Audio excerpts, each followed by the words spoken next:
crazy. I know, bitch! Our mutual friend said you've been calling and said that you're sorry and said that you wish we could talk. Well, guess what? You're about 7 months late.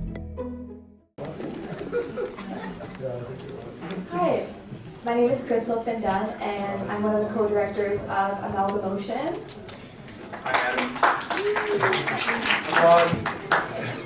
I'm Daniel Mazet. I'm the other director of Amalgamotion, who is my co-director, Crystal Findun.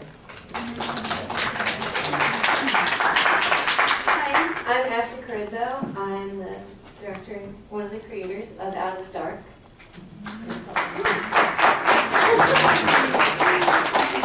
And I'm Alexa. I'm one of the creators and DP for Out of the Dark. So we'll go to the filmmakers. So anybody has a question for the filmmakers, just raise your hand and we'll direct it to the person you're talking to.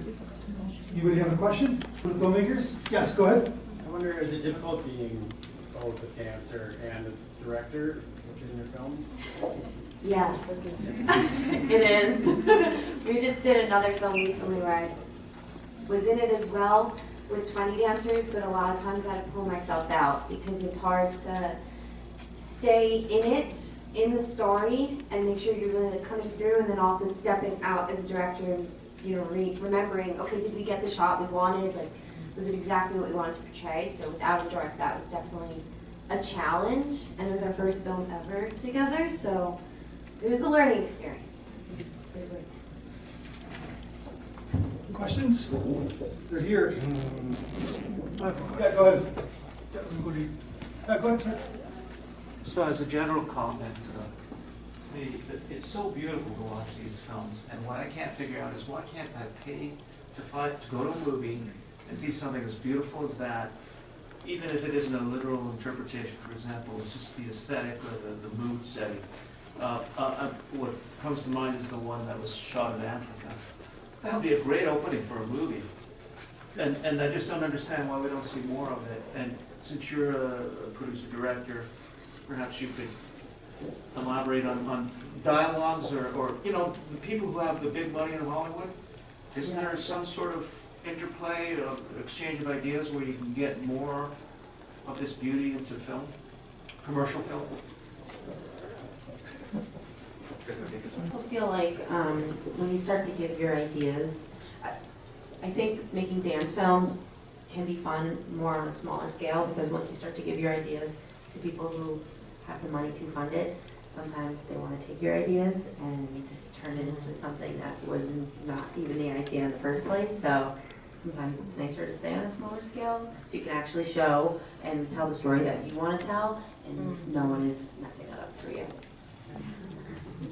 Thank you so much for being Any other questions? Yeah, go ahead, sir. Yeah, I'm just wondering for those of you that are dancers, how did you get started? Like, how young were you? Did you go to school? How did you start dancing professionally, etc.? So, me personally, I started when I was 2, and I didn't do anything else. I wanted nothing to do with any other sport. I always wanted to dance. Since I was a kid, I said I want to dance professionally. I want to do Broadway, TV.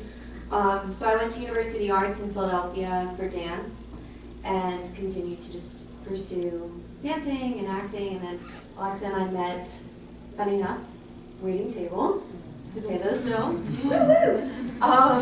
And she was an athletic trainer, correct?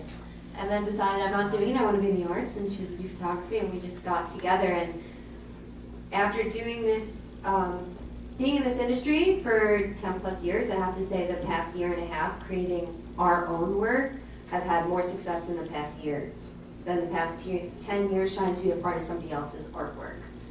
So I will say that. Like, I know I didn't really answer your question, but kind of answers this gentleman's over here. Like, making our own work is sometimes better than having to produce what someone else wants. And I think that's a problem with the industry sometimes, is what will sell and what is aesthetically pleasing. Not everyone is as beautiful as you are, that you want to see these things that are created and are really artistic. Or sometimes you really get to see those things on a big screen, which makes it beautiful too, when that does happen.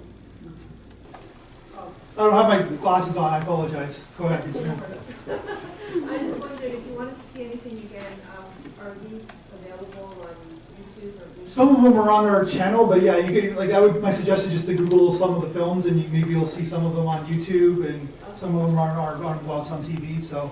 Great, thank you. Yes, go ahead. Yeah, I guess it's kind of questions from the dancer, director, and producer. I guess how much did the choice of the soundtrack kind of play into the choreography of the film? Or were there any parts that you had to change to showcase specific parts of the soundtrack to the audience? So how much of an influence did the song have? So ours was 100% the influence. That's what started it. It was just a song that I heard, and it inspired me. To be honest, on a really dark day, that's when I heard it, and I taught a class that night based on those feelings with that choreography, and then it really came through. And it just was one of those things that stuck with me. Just a normal dance class I just taught that night, decided to use that song. And a couple months later, when we got together and we were thinking of ideas, I said, you know what, this is something that really stuck with me, I want to grow on it. And then the story really branched out just from that song alone. Yeah, I think I was, when I came to her to talk about doing a film, I was going through not a great time in my life. So when she showed me that song, it hit home. So I think it's just when you feel a spark or an inspiration, you just kind of go with the flow of it, and that's how the whole story develops. So it started with the song. For this one. Yeah, for this one. Sorry. Thank you so much for coming, and I hope to see you guys next month, and thank you to all the filmmakers.